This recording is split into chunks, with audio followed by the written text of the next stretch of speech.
Tonight, a significant earthquake rattles Los Angeles. The magnitude 4.4 quake shaking the region. Scary moments as an ESPN host feels her whole studio shake while she's live on air. Schools forced to evacuate. First responders rushing to Pasadena's City Hall after a pipe burst. Crews surveying for possible damage as officials warn be prepared for aftershocks. Our reporters in Los Angeles with the latest. Also tonight, bracing for retaliation. Israel putting its military on its highest alert, preparing for Iran's looming attack.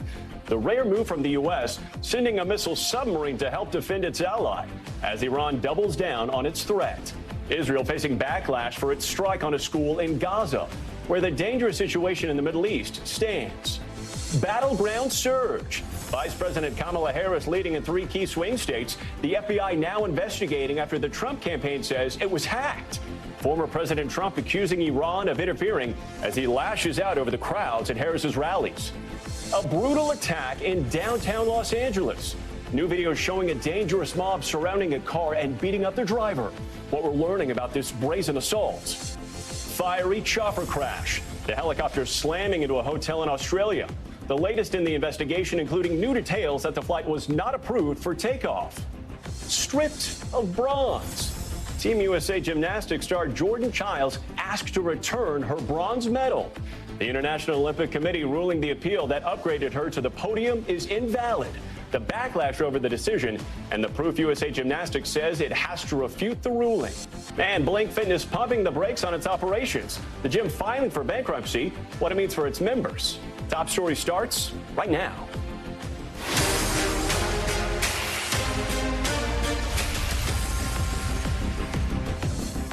And good evening, I'm Morgan Chesky in for Tom Llamas. Top story is live tonight from our Los Angeles bureau just hours after this region was struck by a strong earthquake. Home security cameras giving us an up-close look at what it was like as the ground violently shook. Though it was brief, it certainly left plenty of people rattled, including several ESPN radio hosts who were on the air when the studio started to tremble. Just take a listen. Peppers and the tomatoes, that's an earthquake. That's an earthquake. Oh, wow, that is a real earthquake. Whoa, that is a real one, guys. Now, this was a magnitude 4.4 quake with the epicenter right in Highland Park. If you're unfamiliar with the area, it's just a few miles outside of downtown Los Angeles. And here's where it lines up on the Richter scale, which measures how large an earthquake is. Emergency crews confirming there is not any significant damage as of right now. But we do know in Pasadena, one person was reportedly trapped inside an elevator as the quake struck, and a pipe burst right outside City Hall. We have a lot to get to this evening. And ABC Liz Kreitz starts off our coverage. Tonight, Southern California shaken, jolted by a 4.4 magnitude earthquake felt throughout the Los Angeles area. An earthquake is happening. Everything was shaking. The epicenter near South Pasadena, just east of LA. This home surveillance video showing strong shaking as the quake hit around lunchtime. Wow. Let me call my family. You see the stuff is still shaking right here. Oh my God, there's an earthquake. People reacting in real time. This ESPN anchor momentarily pausing the show. We're going to make sure that our studio lights, everything stays safe, everything's shaking. The Los Angeles Fire Department going into earthquake mode, although no reports of significant damage or injuries. In Pasadena at City Hall, a water pipe burst. One person rescued after being trapped in an elevator. What's the impact of this quake? Physically, there's essentially no impact. Psychologically, we have millions of people who felt it. And for many of them, it's the second quake in the region felt in the past week. Is there a chance that this is a sign of a bigger quake to come? There's always a chance. We have about a 5% chance that within the next 3 days, we will see something larger from the same location.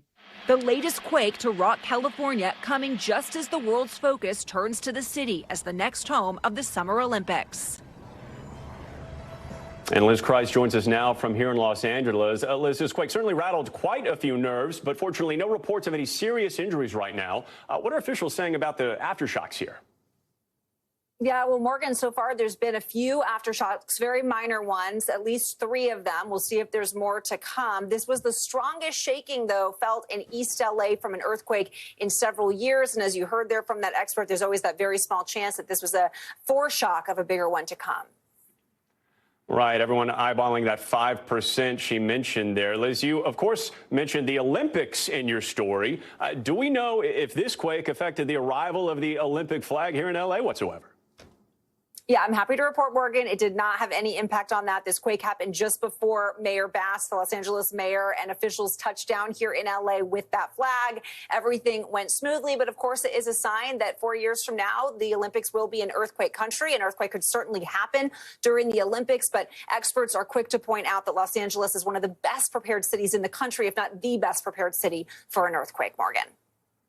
All right, good to know. Liz Court's keeping us posted tonight. Liz, thank you. Moving now to politics and the campaign trail, where the major party nominees and their VP picks are battling it out in critical swing states. Former President Trump continuing to attack Vice President Kamala Harris's identity and crowd sizes while she makes a surge in polls in key battleground states. Here's Garrett Hake with the latest tonight.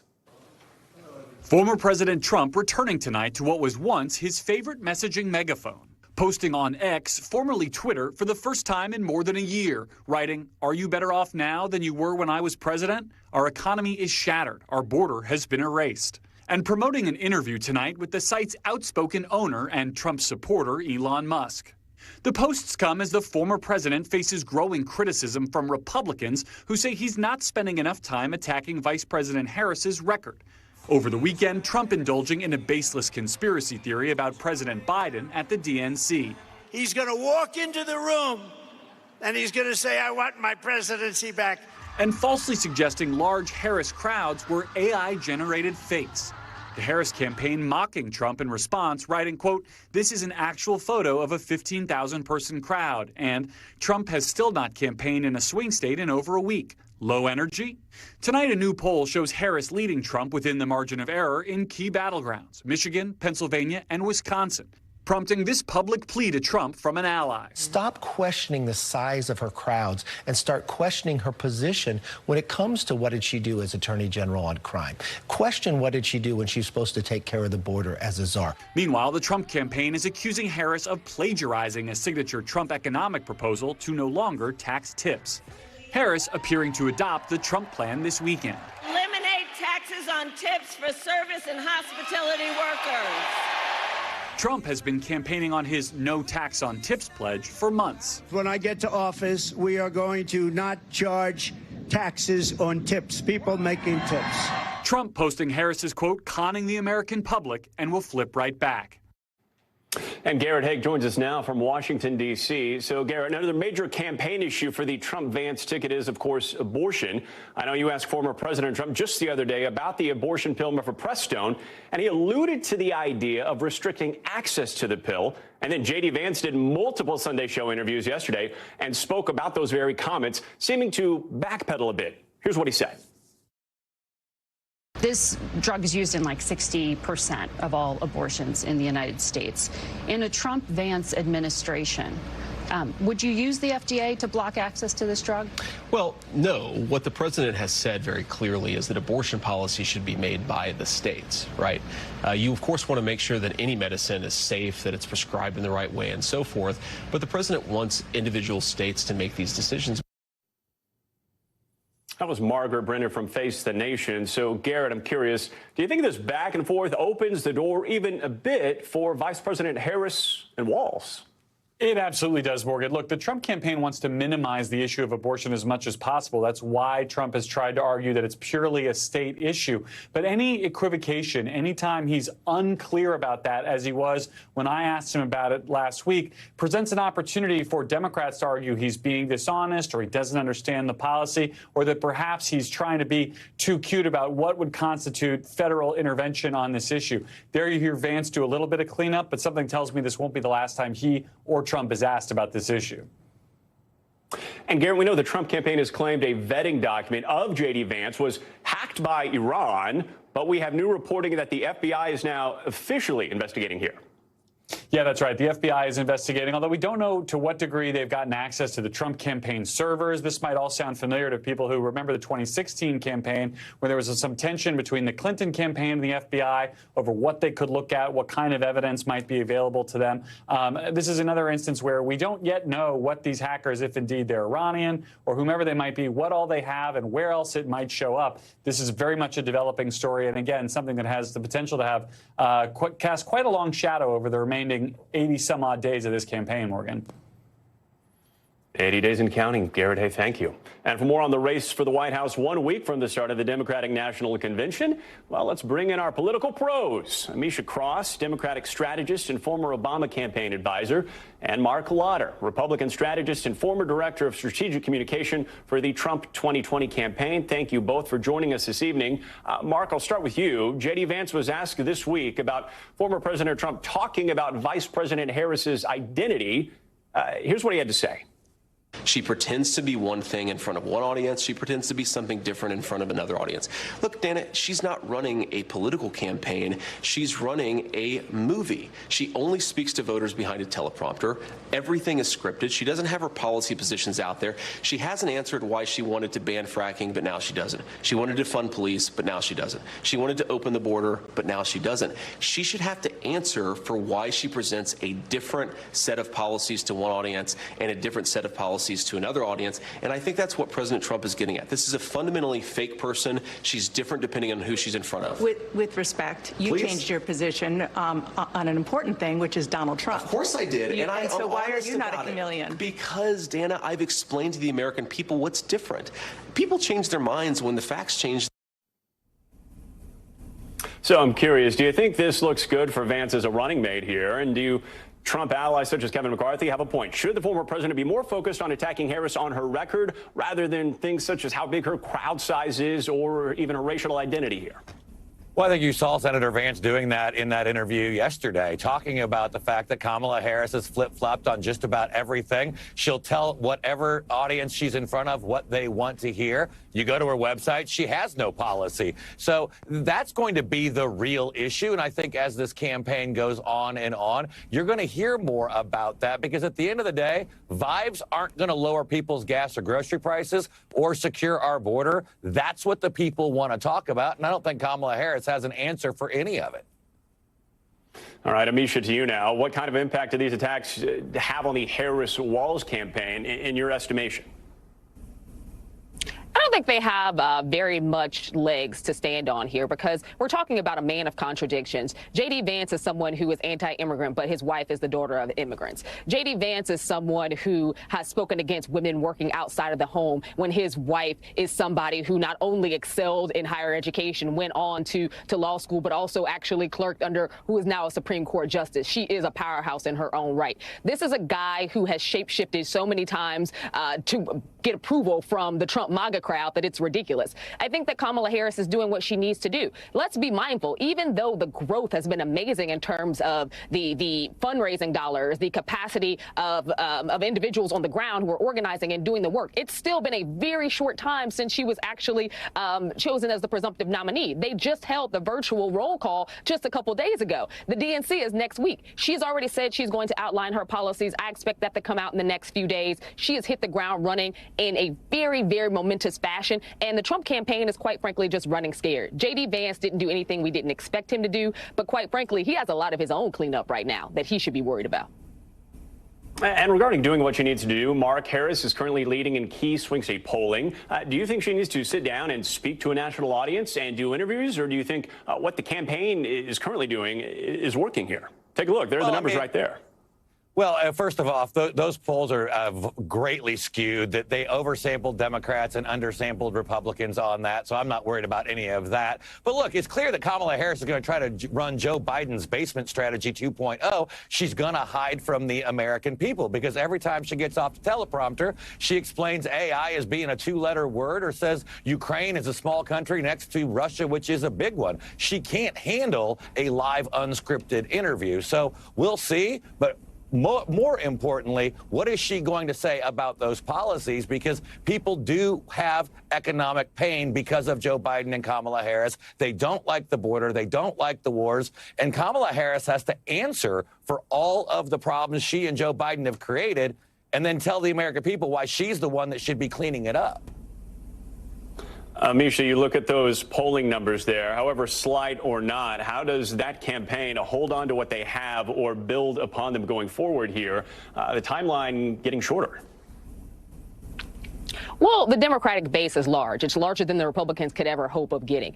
This is a big tent, and Kamala Harris is reaching out to diverse voters, younger voters, voters who have been disengaged with the process. And I think that in large part because there is new excitement and invigoration on this ticket. We're seeing people come home, so to speak. Governor Walz was an amazing choice, someone who is leading a state and has showcased a lot of the plans and policies that America wants to see. Affordable child care, be able to not worry about children not being able to eat in the schools that they attend, health care. Like, we're seeing this coalesce, and I think that that's extremely important. She understands what is necessary on the ground. We know that inflation has hurt many people. We also know price gouging has hurt many people, but she's not running away from a record of achievement from the current administration that she's still a part of, that brought hundreds of thousands of jobs to America, that has been sizably one of the most successful administrations in modern times, the most successful. The infrastructure package, again, these things matter to the American people. She's hitting the ground running, talking about the things that matter, invigorating audiences and crowds, and that ain't AI. Those people are actually there live.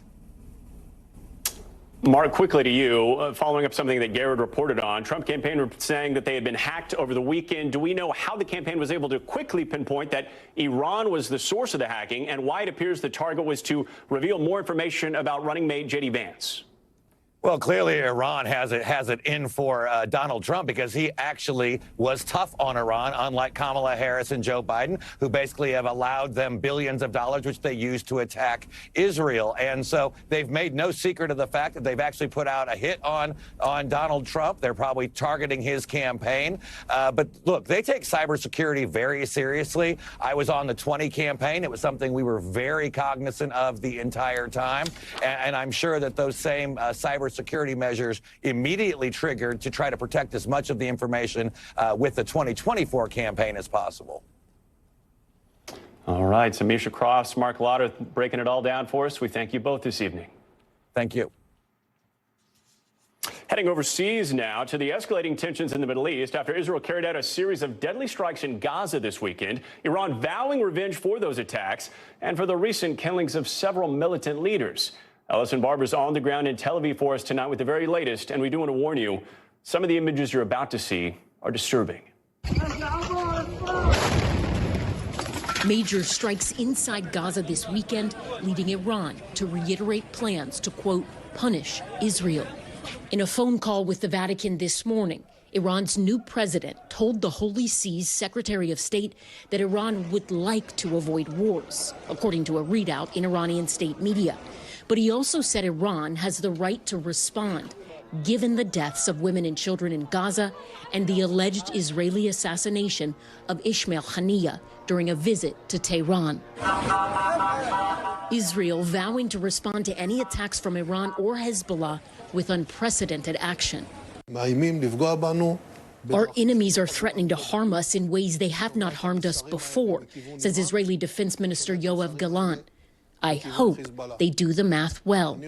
U.S. Defense Secretary Lloyd Austin rushing firepower to the region, deploying a guided missile submarine, the USS Georgia, and ordering the USS Abraham Lincoln Carrier Strike Group to get there faster. In central Gaza, a father brought to his knees by grief, cradling the body of his 7-year-old son.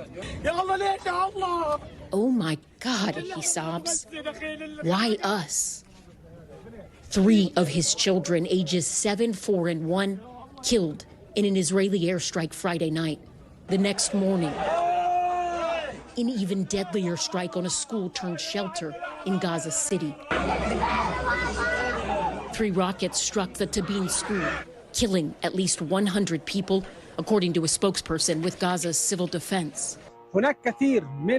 A lot of bodies that cannot be identified, he says. It is very difficult for the medical team, even the civilians, to identify them. We are in front of a disaster. Israel admits they carried out the strikes, but say the school was more than just a shelter for thousands of displaced Palestinians. In a statement, Israeli forces said in part they struck terrorists operating in a Hamas command and control center embedded inside a mosque in the school's compound, and that they killed roughly 20 militants using 3 precise munitions. A political advisor to Iran's supreme leader accused Israel of trying to ignite a regional war and said Iran has taken necessary measures to impose the harshest punishment on Israel. The White House saying the strikes underscore the urgency of a ceasefire and hostage deal. Mr. President, what's your message to Iran? Any thoughts from the president?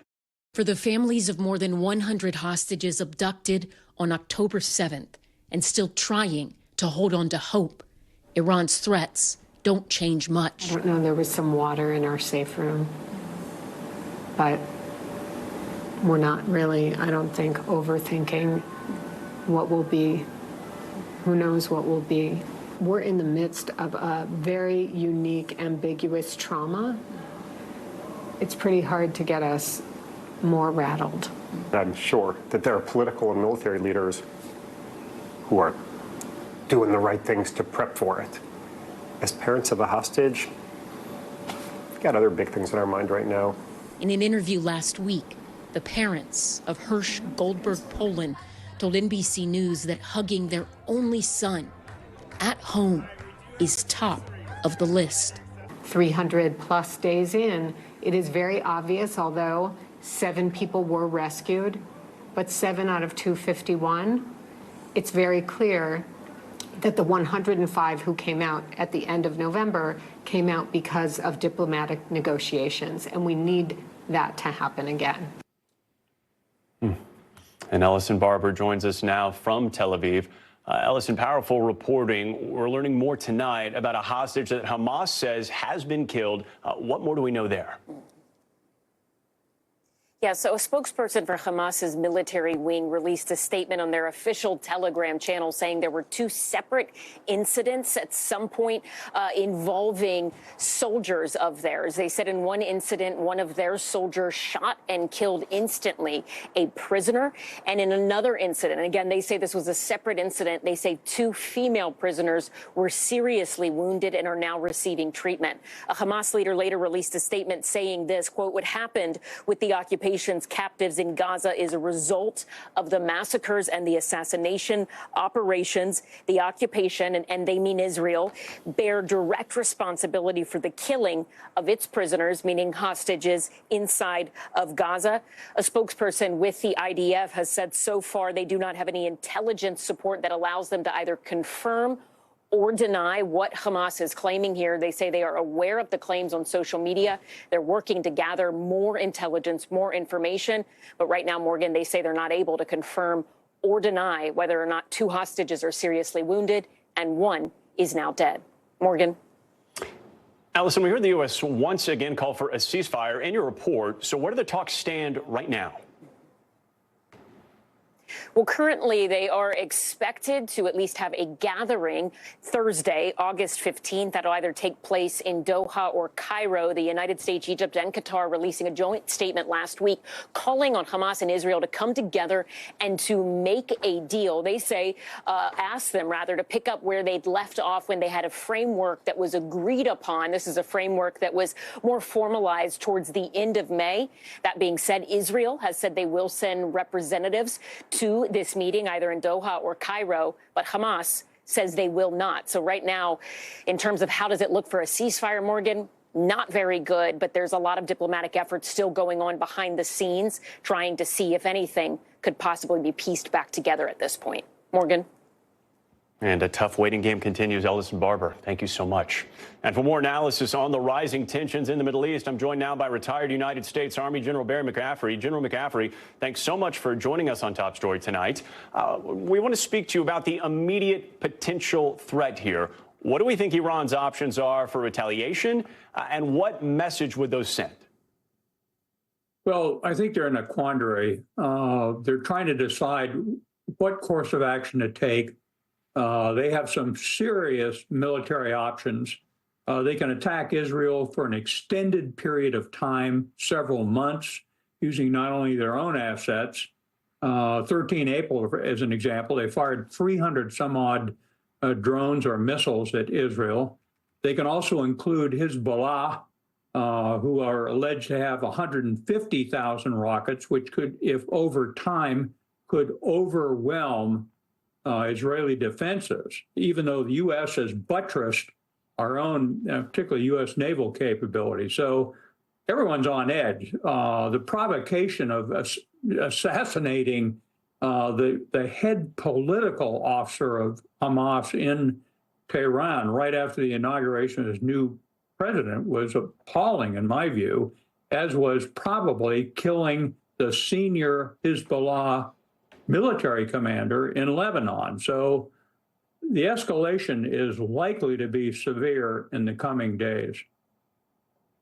Regarding what's happening in Iran, General, we know there are different stakeholders within the Iranian government. You have a more moderate president that some would consider to be more aggressive religious factions kind of playing off each other right now. How does that factor into the country's response here? And bigger question, who do you think is going to win out? Well, of course, the diplomatic solution is obviously the only way out of this mess. Secretary Blinken, the foreign minister of Jordan, the Egyptians, everyone is trying to get the Iranians to moderate their response. There has to be some response. But it's very difficult to signal political intent using military violence. So if the Iranians, Hezbollah, the Houthis, Iraqi militias, if they all unite to attack Israel in the coming days, which seems likely, the outcome could be devastating. CENTCOM, General Eric Kurilla, is in Israel right now coordinating, pulling together all the air defense assets in the region that are friendly to Israel. And that certainly includes the Brits, probably the French, the U.S., the Jordanians, the Israeli IDF forces. But it's hard to pull that off. The architecture of attack on Israel in the coming days could easily result in significant casualties.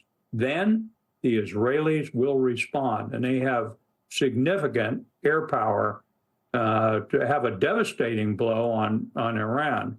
Hezbollah is a different question. I don't think the Israelis can deal with Hezbollah except by massive ground combat invasion of southern Lebanon. Last time they did that in 2006, it didn't go very well. So Israel is facing a real dilemma and should expect a massive attack in the coming days. General McCaffrey, we appreciate your time, and as always, your insight is invaluable. Thank you, sir. Next tonight to the war in Ukraine, where Russian President Vladimir Putin's on the defensive for the first time since the war began. Ukrainian troops pushing their way into Russian territory, forcing the evacuation of more than 100,000 residents. Now, Russia's vowing to respond. NBC's Andrea Mitchell explains.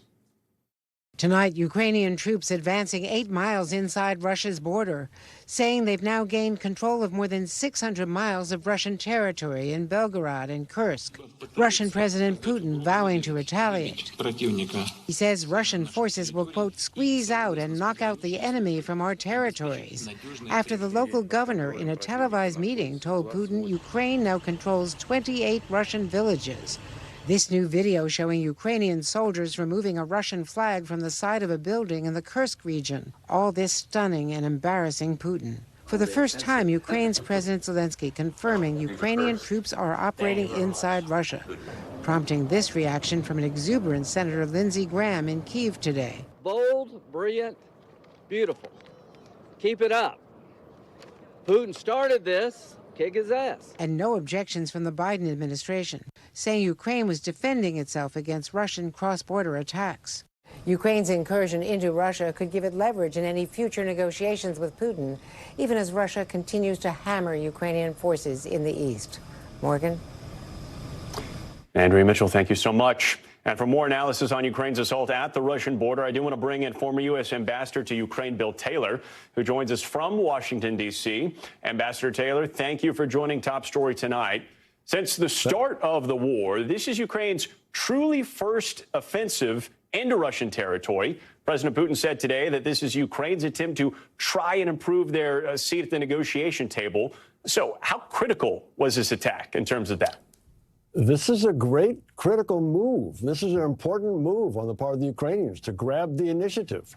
Sure, if President Putin wants to get out of this, and if he decides now's the time that he would like to negotiate, well, he's got to convince the Ukrainians. The Ukrainians are on the front foot. He's on the back foot. He doesn't have very much leverage right now, and the Ukrainians are developing their leverage. So this is a big move by the Ukrainians to gain that leverage, but also gain the momentum, gain the morale, increase the morale of the Ukrainian people and soldiers and supporters around the world. Let's talk about that momentum. We know that there was a national emergency declared last week where tens of thousands of Russians in the Kursk region had to evacuate, and there were even some new evacuations today. As these increase, Ambassador, do you see any impact on Putin's standing within Russia itself? Sure. How can it not? I mean, he's been shown to be incompetent again. He calls all the shots. The military does what he says. The military has been focused one place, and the Ukrainians attacked in another place. This is Putin's problem, and the Russian people know it. The Russian military knows it. And this is giving the Ukrainians a real advantage as Putin is on his back foot. And finally, Ambassador, here, Putin ended his meeting today by saying Ukraine would receive a, quote, worthy response to the attack. I think I know the answer to this question, but what do you think that could look like? Well, he's already trying to do that. I mean, he's told his commanders to pull some troops out of various places, some local, but some all the way down in the southern part of Ukraine. So, yes, Putin is trying to respond. It's a disorganized response. It's a response that is not designed, not very likely to have the effect that he wants, because the Ukrainians are very well organized. The Ukrainians are supporting themselves all the way into this offensive, and the Russians are discombobulated, are disorganized, and their chain of command is just waiting for answers coming from President Putin, who is not sure what the next steps could be. And Ambassador, quickly, I know you're saying Ukraine is on the offensive here. Is there a concern that Ukraine could be spreading themselves too thin as they make new ground into Russia?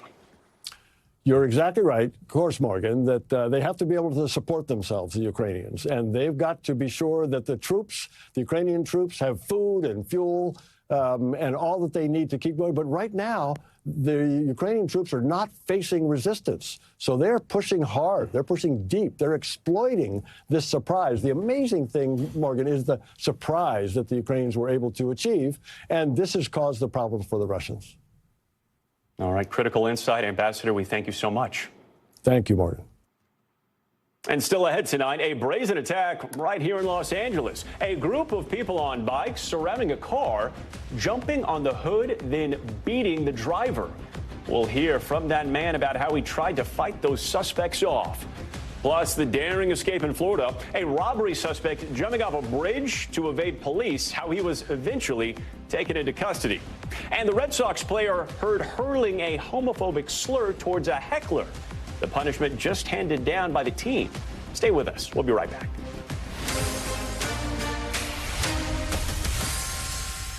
And we're back now with new video of a disturbing attack in downtown Los Angeles. A driver saying he had to fight for his life after a group riding bicycles surrounded his car and then began beating him. And much of the frightening encounter was captured by bystanders on video. We do want to warn you, some of the footage you're about to see is tough to watch. Yo, they're fighting this dude, bro, man. A stunning attack in downtown L.A. This video capturing the frenzy on August 2nd when a crowd turned on Shiloh Baku Friday evening. I passed the intersection and I pulled over and I got out to figure out what happened. And they suddenly surrounded me. Who says when he realized someone damaged his car, he got out, and that's when others decided to join in. I managed to run away from them, and I ran about 200 or 300 feet down the street, and when I looked back, so I saw how a few of them were like jumping on the roof of my car, on the windshield. While there's no video of what happened prior, footage from a nearby balcony shows the frightening play-by-play. Some focused on vandalizing his car, hopping on top and digging through its contents. Another group targeted Ooh. I like came up to my car to close the doors, and like some of them like were in my back, and they started like hitting me and punching me. The attack left him with a broken leg and covered in cuts and bruises. LAPD says they have yet to make any arrests. Meanwhile, Ooh credits his survival to an unknown woman who pulled him away from the crowd to safety. Like closed my head, and I was on the ground. And suddenly, someone like pulled me out, and she little like saved my life. A terrifying ordeal. And tonight, despite that large amount of video evidence, Los Angeles police say they still don't have any suspects from an attack that played out at 6:30 on a Friday evening. Coming up next, the terrifying helicopter crash in Australia. The chopper erupting into flames after slamming into a hotel building. Guests forced to evacuate. The investigation into what went wrong. Coming up.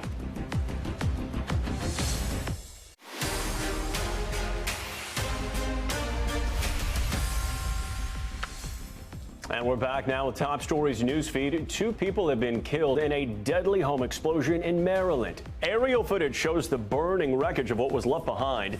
The surrounding area was littered with debris. The home's 73-year-old owner and utility contractor were killed, and we've learned that that worker was on the property checking out a reported gas leak. Officials say the origin of the gas leak is the focus of their ongoing investigation. A surprising attempt to evade police by a robbery suspect was caught right on camera in Daytona Beach, Florida. Take a look. This is body camera footage showing police approaching the suspect on a bridge to question him before he asks if he indeed is being detained. The man putting down his bag, then turning around and jumping into the Halifax River below. There he goes. Marine police captured and arrested that man. 15 minutes later, he was not hurt. Well, tonight, a Red Sox player is suspended after calling a heckler a homophobic slur during a game. The Boston Red Sox is issuing outfielder Jarren Duran with an unpaid 2-game suspension and donating his salary from those games to an LGBTQ plus charity. Duran apologized in a statement for using the slur, saying he will use that incident as an occasion to learn. And low-cost gym Chain Blink Fitness is filing for Chapter 11 bankruptcy. The New York-based company plans to sell its business, listing its assets and liabilities for a combined $600 million. Its CEO says the chain's fitness centers will continue to operate as normal throughout the sale process. Blink is owned by luxury fitness company Equinox Group, rather. Now to a major headline in health. According to new reporting by USA Today, federal officials are proactively prepping emergency bird flu pandemic vaccines. And this comes after 13 farm workers were infected with the virus this year alone. For more on these precautionary measures and what they mean, I'm joined now by NBC News senior medical correspondent Dr. John Torres. Dr. Torres, thanks for joining us. As we mentioned, farm workers were infected with bird flu, but none of them were hospitalized. So I'm curious, why are officials stockpiling the vaccines now? And how concerned should all of us be about a vast increase of cases here? And Morgan, you're right. At this point, none of these have been hospitalized, and none of these patients have actually given it to any other patient. They've gotten them from either cows or birds. But the concern is, if you go back to 2020, remember early in the pandemic, early in January, we were talking about how we weren't really that worried about it at that stage, and then all of a sudden it exploded because it was a virus that had not gotten into humans up until that point. Same thing could happen here. If it gets into humans, then it could all of a sudden change, it could mutate, and it could spread again and turn into a pandemic. And that's why the Strategic National Stockpile is getting these vaccine doses in there. Right now, they have a little under 5 million. They want to make sure they are ready. Again, going back to the pandemic, it caught us a little bit unawares, and we weren't as ready as we could have been. Hopefully, we've learned some lessons, and we're using those lessons, pushing this forward, saying, you know, we might never need these vials, we might never need these vaccines, which would be the perfect situation. But if we do, we at least have a start. Yeah, better safe than sorry, understood. So, Doc, I know the symptoms for bird flu are kind of similar to that of the actual flu, with fever, sore throat, headaches, fatigue. I know there's some eye redness potentially involved, difficulty breathing, some GI symptoms. But it seems like in many of these cases, those who contracted the bird flu, as you mentioned, they had contact with livestock or poultry.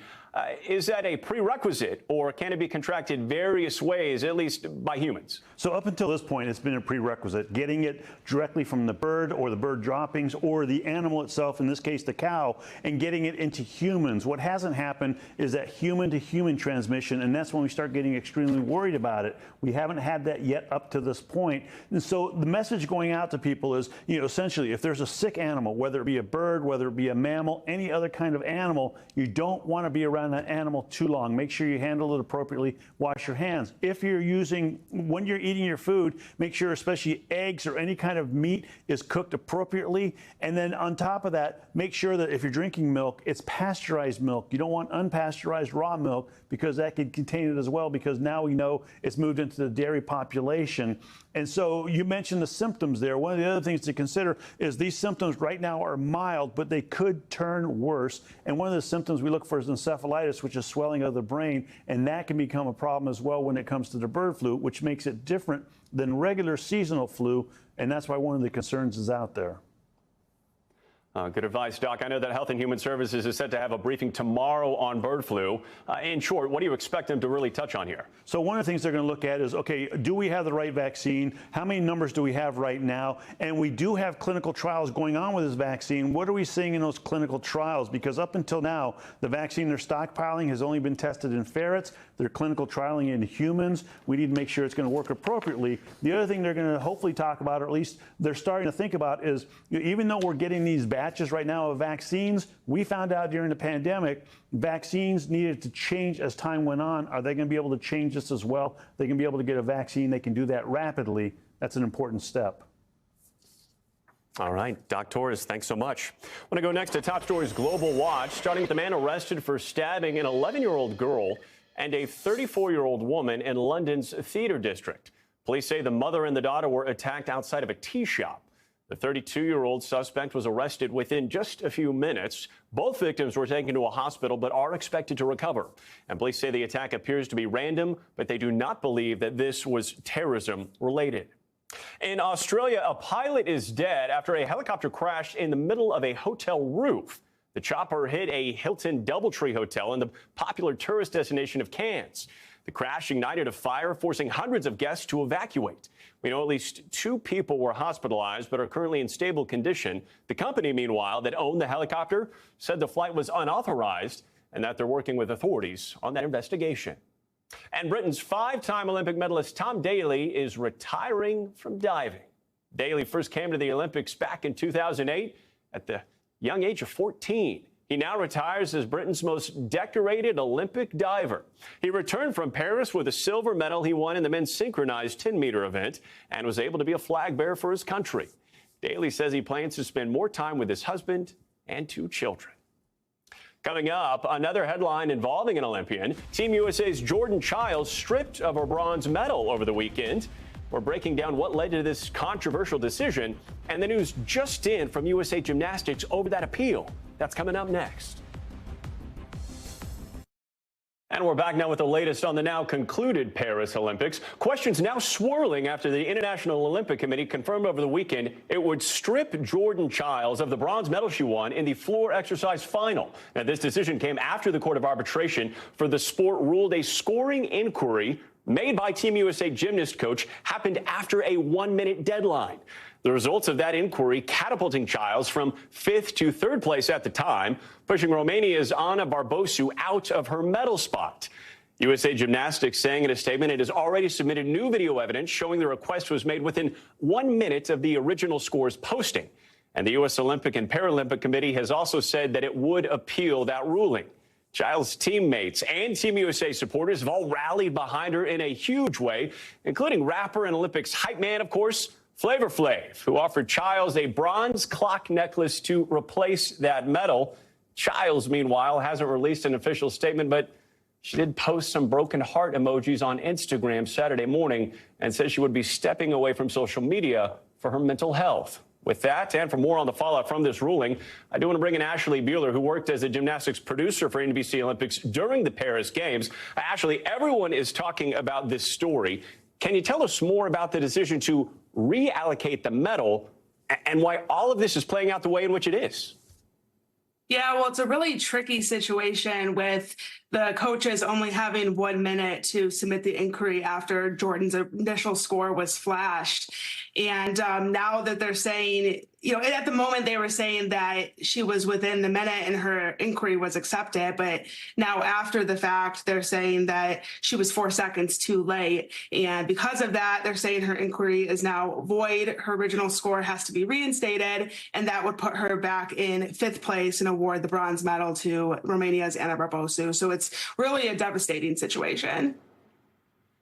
All because they're saying it was 4 seconds too late. I'm curious, do we know if anything like this has ever happened before at the Olympics? Not that I've ever seen. I've been watching the Olympics for a very long time, and I've never seen anything like this happen before. And, it comes down to potentially human error. I mean, you have 1 minute to see the score, process that you need to or want to put in an inquiry, walk over to the table where you do that, and then actually have them process the request. So there's a lot that has to go on in just 60 seconds. And also because Jordan was the last athlete, that's the reason why she only had 60 seconds. Normally they have up to 4 minutes to do an inquiry. So she was in a little bit of a different situation than everybody else. And unfortunately, things did not play out well. Even though in the moment it kind of seemed like it was playing out well for Jordan, the aftermath has just been absolutely devastating. Yeah, devastating to say the least. So, Ashley, we know the USA plans to appeal here. What, if anything, could come next? Any timeline in place? Yeah, so yesterday, the USOPC announced their intent to appeal the decision. They stated that the International Gymnastics Federation was to blame for the initial scoring error, but then also for not giving them enough time to provide evidence in the decision. Shortly after that, USA Gymnastics put out a statement that they had submitted video evidence to the Court of Arbitration for Sport, and that was to prove that this inquiry was submitted within 47 seconds after the score was published, which would make Jordan's inquiry valid. However, just a few hours ago, the court denied that appeal, saying that they can't reopen the case even if there is new evidence. So I assume that USA Gymnastics will continue to explore all of their legal options, and the USOPC said they plan to appeal the court's decision to the Swiss Federal Tribunal. But as of right now, Jordan's going to have to be, she's going to be required to return that medal, and it'll be awarded to Ana Barbosu. The IOC said that it's been in talks with the U.S. Olympic Committee about returning the medal and the Romanian Federation about having a potential ceremony to award that medal to the Romanian gymnast. So if I heard you correctly here, it sounds like this is still an incredibly messy affair. I know you've covered gymnastics extensively. You know the sport incredibly well. You're coming off 2.5 weeks in Paris. If you could indulge us on a personal level, what do you feel about this situation? Should Jordan actually have to give the medal back? I mean, I'm devastated for Jordan Chiles and really for everyone involved. The Olympics are supposed to be, a joyful moment, a time of celebration. And now I fear that the experience is kind of being tainted over a mistake that was made by officials. We've never in history seen an athlete get their medal taken away for somebody else's mistake. Historically, it's been for things like doping or age falsification. So this is a pretty historic moment, but a devastating one at that for sure. Well, thanks so much for watching Top Story tonight. I'm Morgan Chesky in for Tom Llamas. Stay right here. More News Now is on the way. Thanks for watching. Stay updated about breaking news and top stories on the NBC News app or follow us on social media.